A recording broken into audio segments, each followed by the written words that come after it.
Selamat sore, perkenalkan nama lengkap saya Aurelia Tanesi, NIM 1903030078, kelas B semester 5, program studi sosiologi, mata kuliah gerakan sosial. Di sini saya akan membahas buku tentang batas-batas kepemilikan terkait imigrasi organisasi gerakan sosial.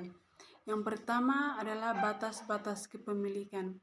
Batas simbolik adalah pembedaan konseptual yang dibuat oleh aktor sosial untuk mengkategorikan objek, orang, praktik, dan bahkan waktu dan ruang. Mereka alat di mana individu dan kelompok berjuang untuk mencapai kesepakatan berdasarkan definisi realitas. Batas-batas sosial adalah bentuk-bentuk sosial yang diobjektifikan, perbedaan dan memanifestasikan dalam akses yang tidak setara ke dalam distribusi yang tidak merata dari sumber daya, yaitu materi dan non-materi dan peluang sosial. Hanya ketika batas-batas simbolis disepakati secara luas, karakter dan pola interaksi sosial dalam cara yang penting. Tetapi keduanya adalah sama-sama nyata. Yang pertama ada di tingkat intersubjektif, sedangkan yang terakhir memanifestasikan diri sebagai kelompok individu. Di Amerika Serikat ada batasan sosial yang jelas antara banyak kelompok, kelahiran asing dan penduduk asli, misalnya imigran sering mengalami ketidaksetaraan berbasis ras, agama, dan kelas. Hak imigran aktivis bekerja untuk membongkar atau menggeser batas-batas sosial ini dengan terlebih dahulu menggabungkan batas-batas simbolis. Aktivis kontrol imigrasi di kontras bekerja untuk mempertahankan batas-batas simbolis atau menggesernya dalam arah yang lebih eksklusif. Sebagai agen sosial, mereka menantang batas-batas yang ada dengan meniru dan mengikuti arus utama, berhasil secara ekonomi, mengadopsi gaya, adat, dan etos rekan-rekan mereka yang lahir, yang asli, dan mendapatkan kewarganegaraan meskipun tidak harus dalam urutan tertentu. Asli lahir melakukan bagian mereka dengan mengkonsep ulang dan melonggarkan batas-batas antara putih atau tidak putih dan struktur ekonomi politik, pendidikan, keluarga, dan budaya yang menginformasikan dan memandu proses batasan ini.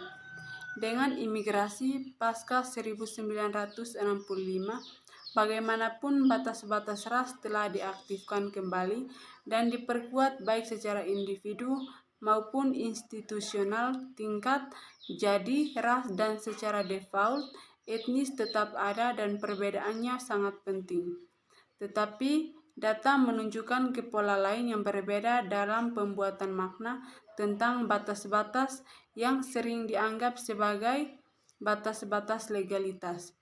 Ilmuwan sosial termasuk yang berpikiran budaya meminta hukum teks dan kode secara teratur, tetapi sering tanpa menginterogasi apa yang legal atau aturan hukum sebenarnya berarti bagi orang-orang. Interogasi ini selangkah lebih lanjut dengan menempatkan batas antara legal dan ilegal dalam kaitannya dengan yang mendefinisikan garis moral antara benar dan salah.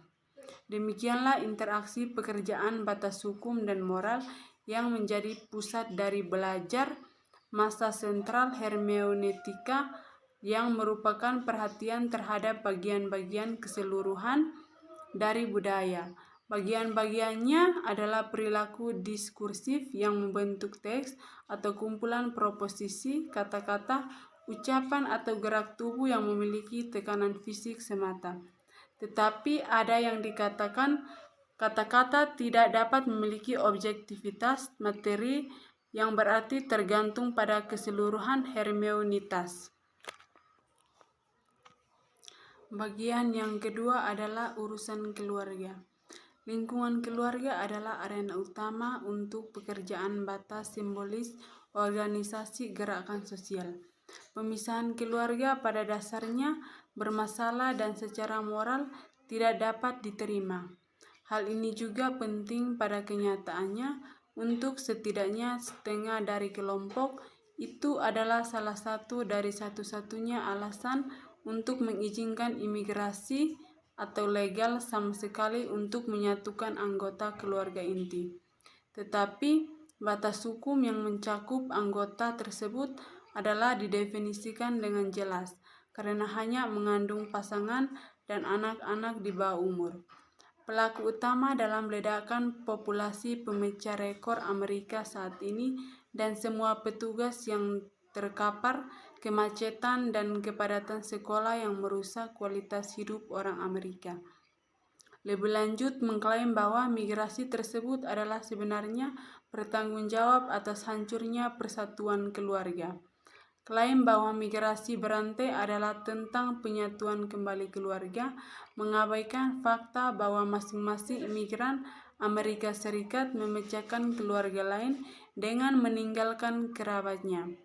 Tidak untuk menyebutkan ancaman terhadap prospek pekerjaan bagi pekerja Amerika yang harus mendukung keluarga mereka yang berjuang.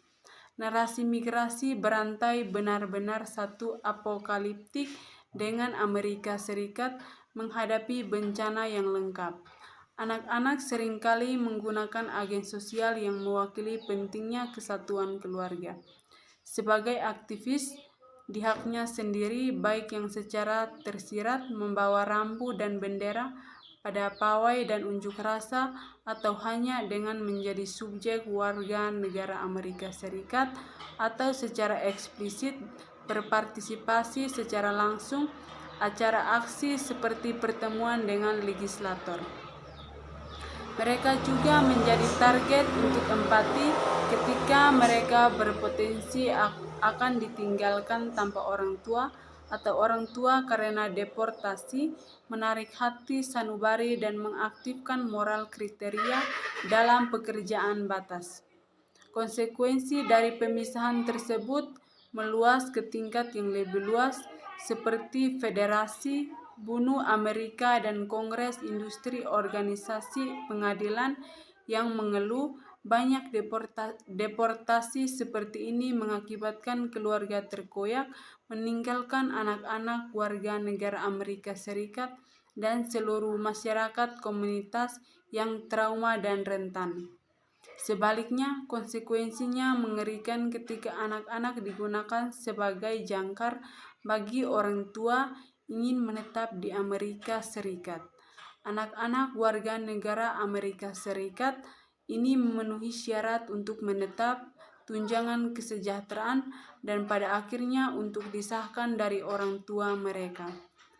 Apalagi mereka menjadi aktor politik karena mereka memilih akhirnya anak imigran tanpa izin juga bermasalah karena mereka mewakili beban dan negara kesejahteraan, misalnya melalui membayar sekolah mereka.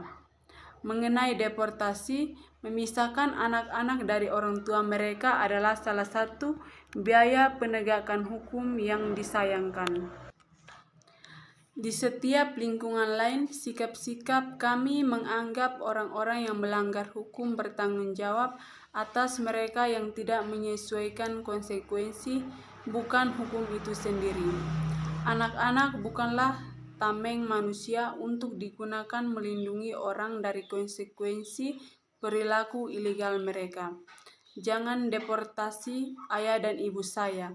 Anak sebagai aktor politik, hampir setiap kelompok memilih untuk mewakili unjuk rasa, pawai, dan lainnya yang dimana itu merupakan tindakan berpartisipasi melalui visual yang menampilkan anak-anak.